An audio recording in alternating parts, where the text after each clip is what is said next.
Dear student, in this video we are going to study about some dimensionless quantities. What are dimensionless quantities? What is the meaning of dimensionless quantity? So we can see everything about dimensionless quantities by these examples. Clear?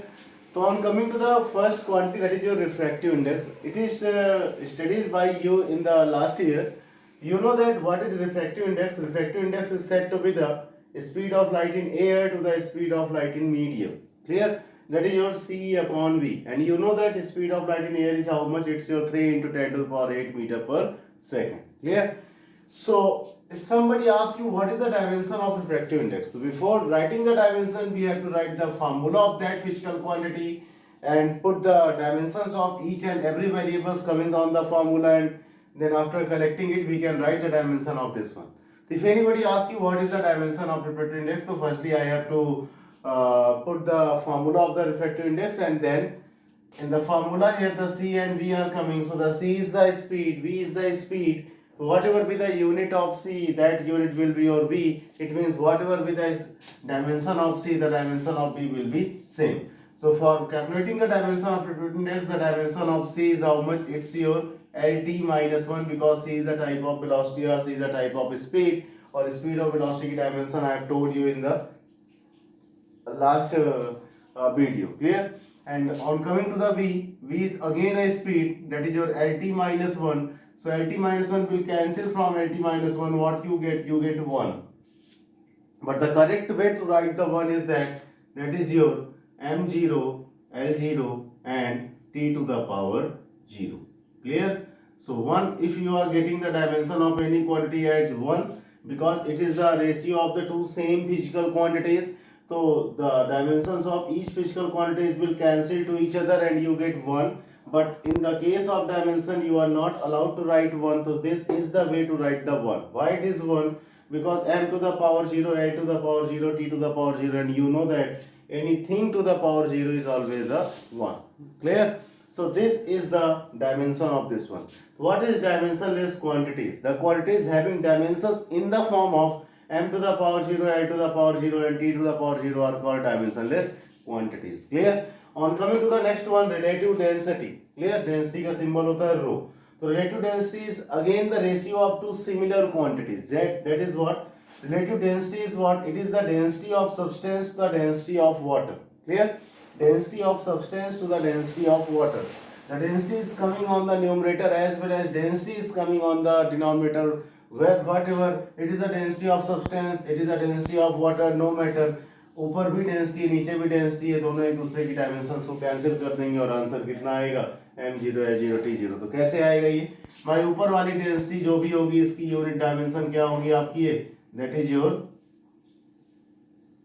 ml-3, और नीचे वाली density की dimension भी क्या होगी आपकी? ये ml-3 will cancel each other, and you आपको कैंसिल करना नहीं, बस ऐसे लिख के लिख दिया जाता है, ठीक है? क्रॉस का साइन नहीं लगाना. You will get the dimension like your m0, l0 and what? It is your t0. Clear? On coming to one more quantity, it is not studied by you because it's in your class 11th. ठीक है? So strain is what? Strain is the ratio of change in length divided by original length. इसको अभी learn कर लेना आपको ये. Change in length divided by original length. So change in length how much? It's your delta L. Original length is how much? It's your L. So यहाँ पर क्या हो जाएगा आपका? ये डेल्टा एल बाई एल. ऊपर भी लेंथ है, नीचे भी लेंथ है. लेंथ की डायमेंशन कितनी होती है आपकी? एल. नीचे वाली लेंथ की डायमेंशन भी कितनी हो जाएगी? L. They both will cancel two each other and make 1, and 1 लिखने का तरीका क्या है? m0, l0 और क्या हो गया आपका? ये t0. So all these three quantities are what? These are your dimensionless quantities. On coming to the next, that is your all trigonometric ratios are also said to be your dimensionless quantities. Why all trigonometric ratios are also called your dimensionless quantity? Because sin theta is how much? Sin theta is your perpendicular upon hypotenuse. Perpendicular is a length, इसको metre में major करोगे. Hypotenuse is also a length, इसको metre में major करोगे. Length and length both are coming, so both will cancel to each other and you will get m0, l0 and how much? It's your t0. Similarly, cos theta में again base upon hypotenuse, length upon length, तो you get your that is your L divided by how much हो जाएगा आपको? ये L हो जाएगा, and you will get m0, l0 और क्या हो जाएगा आपको? ये that is your t0 हो जाएगा. Clear? So I'm coming to the problem. The point number 5.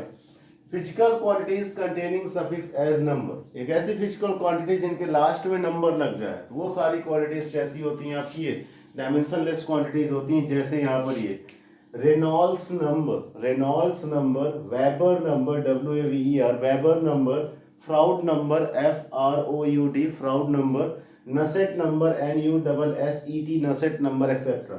These all the quantities having number as suffix. Clear? So any physical quantities having number as suffix are said to be your dimensionless quantities because numbers have no units. देख, dimensionless quantities का मतलब क्या है? एक ऐसी quantity जिसके पास कोई unit ही ना हो, वही क्वांटिटी क्या होगी? डायमेंशनलेस होगी। क्यों यूनिट ना हो भाई? देखो यहाँ पर ही, अब जैसे स्ट्रेन क्या है? Change in length divide by original length. इस लेंथ की unit metre divide by metre, cancel हो गए, सब कैंसिल हो गए। जिसके पास कोई यूनिट नहीं है, ये बात समझ में आ रही है? तो किसी भी नंबर के पास कभी कोई यूनिट नहीं होती। जैसे मैं कहूँ कि आप सिंपल से नंबर काउंट करो तो आप कहोगे 1 2 3 4। क्लियर? अब ये नहीं कहोगे 1 metre, 2 second, 3 kilogram, because these are numbers, they don't have unit, and if they don't have unit तो they are called your dimensionless quantities. Clear? तो यहाँ पर क्या ये these are some numbers, only one number is in your syllabus which will become after 6 months in the first chapter of the second part. Clear? That is your Reynolds number. ठीक? And the Weber number, Froude number, Nusselt number, Prandtl number, Sammet number, these are the more numbers which are not in your syllabus, but if you know this concept that these quantities containing number as suffix, then you can write the dimension. What will be the dimension of this quantity? They will be in the form of your M0, L0, T0. Before, without knowing the formula of this quantity, you can write the dimension on the behalf of this concept. Clear? And is point number 6, exponential logarithmic quantities. Clear? तो log वगैरह कहीं लग जाए, exponentially to the power x लग जाए, तो ये सारी क्वांटिटीज की बाद में करूंगा। क्लियर? ये सारी क्वांटिटीज कैसी होती हैं आपकी? These are also your dimensionless quantities. Now we are going to study about the uses of dimension. So there are 3 major uses of dimension over here. The first use to convert unit. Clear? With the help of dimension you can convert unit. Conversion of unit का मतलब क्या है? जैसे how much, I am just saying that कि 1 kilometer contains how much meter. So we are going to convert kilometer into meter. It can be happen with the help of your dimension. How it will work? So we will come step by step. ठीक है, in all these 3 uses of dimension. The second, to check the correctness of any formula. Suppose I am writing a random formula, force is equal to mass into acceleration. Is there any guarantee कि this formula is correct or incorrect? ये बात समझ में आ रही है? तो आप किसी भी फॉर्मूले को चेक कर सकते हो with the help of dimension. How this will happen? So it will come when we study about when we study about the second use of dimension. And the third, to make any formula. ये बात समझ में आ रही है? आप dimension के help से कोई भी फार्मूला बना सकते हो। जैसे मुझसे किसी ने कहा कि you have force, mass and acceleration, you have to make the formula by using the all 3 variables. तो मैंने फार्मूला बनाया डायमेंशन के हेल्प से, फार्मूला निकल गया F is equal to M.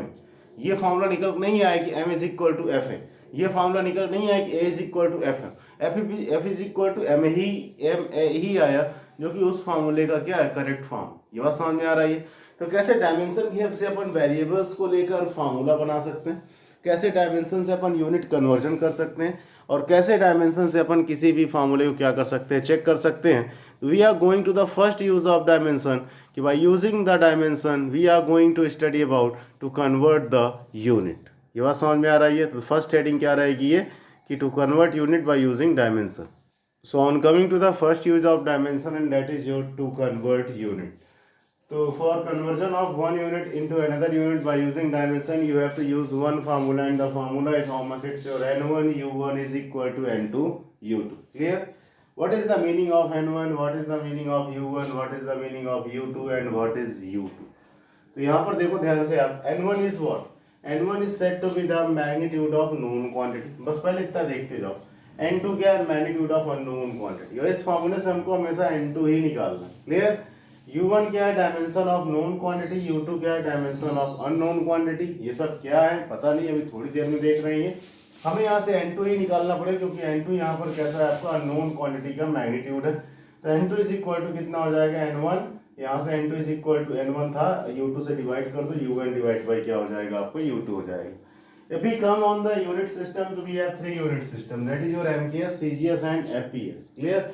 In the MKS unit system, the country following the MKS unit system measures length into meter, mass into kilogram and time into second. ये बात समझ में आ रही है? And the country following the CGS system, they measure length into centimeter, mass into gram and time into second. And the country following the FPS system measure the length into foot, mass into pound and time into second. Clear? These are the three basic unit system जिनको आपने पिछली classes में भी पढ़ रखा है, MKS, CGS और FPS. बस ये यूनिट सिस्टम ही है, अलग अलग कंट्री अलग अलग सिस्टम को यूज करती है. जैसे हमारे इंडिया में हम यूज करते हैं MKS सिस्टम. इसका प्रूफ है कि अपन जब भी कोई न्यूमेरिकल लगाते हैं, लेंथ की यूनिट कहीं भी कुछ भी दी हो उसको तुरंत मीटर में लाने की कोशिश करते हो, मास की यूनिट कुछ भी दी हो उसको तुरंत किलोग्राम में कन्वर्ट करने की कोशिश करते हैं. It means we are following the MKS system. ठीक, पर इसको before living it we are coming to the this one. Clear? जैसे टू कन्वर्ट यूनिट, इसका एक बेसिक एग्जांपल लेते हैं, एक छोटा सा एग्जांपल लेते हैं. जैसे कोई पूछे 1 kilometre contain how much metre. Clear? 1 kilometre contain how much metre. अब यहाँ पर basically we have two types of quantity. The first one is your known quantity and the second one is your unknown quantity. The known quantity is how much. The known quantity is your kilometre, because we know that how much kilometer is there is 1 kilometer. One is what? One is the magnitude of kilometer. And what will be the meter we don't know. तो हमें क्या calculate करना है? इस metre का magnitude calculate करना. तो यहाँ पर देखो ये 1 किसकी वैल्यू हो गई? N1 की वैल्यू हो गई. ये किसकी वैल्यू हो गई? यहाँ पर जिसको कैलकुलेट करने जा रहे हैं ये N2 की वैल्यू हो गई. अब यहाँ पर किलोमीटर का मतलब लेंथ, मीटर का मतलब लेंथ, ये नोन क्वांटिटी है. तो अगर किलोमीटर की डायमेंशन लिखो तो किलोमीटर क्या एक लेंथ है, तो इसकी डायमेंशन कितनी हो जाएगी? L. और मीटर भी क्या एक लेंथ है, इसकी डायमेंशन कितनी हो जाएगी? L हो जाएगी. लेकिन अब यहाँ पर चूंकि यूनिट नो डाउट दोनों लेंथ की है लेकिन मीटर और किलोमीटर में है, इसलिए डायमेंशन में इधर वाले में सफिक्स L1 लगाना पड़ेगा, इधर वाले में सफिक्स क्या लगाना पड़ेगा? आपको L2 लगाना पड़ेगा. ध्यान से रखना, इसको साइड में लिखना, ऊपर पावर में नहीं लगा देना. तो ये किसकी वैल्यू हो गई आपकी है U1 और ये किसकी वैल्यू हो गई U2. आपके पास सब कुछ है, N1 है, U1 है, U2 है, N2 आपको कैलकुलेट करना है. You can use the formula N1 U1 is equal to N2 U2. तो इसको अपन करने नहीं जा रहे हैं, बस basically I just want to tell you the notation कि what is the meaning of notations over here. तो द विच क्वांटिटी, जैसे यहाँ पर लिखा होता है 10 किलोमीटर, तो now 10 will become your N1. ये बात समझ में आ रही है? किलोमीटर देखो, ये किलोमीटर भी लेंथ है, मीटर भी क्या है? लेंथ है. जो डायमेंशन इधर की होगी वही डायमेंशन उधर की भी होगी, ये श्योर है. लेकिन इधर की डायमेंशंस को आपको U1 लिखना है because dimension of known quantity, तो उसके साथ सफिक्स क्या लगाना है? पूरे में 1 1. और इधर की डायमेंशन ये है तो इसके साथ सफिक्स क्या लगाना है? आपको ये 2 2 लगाना है. तो now we are going to solve 2 good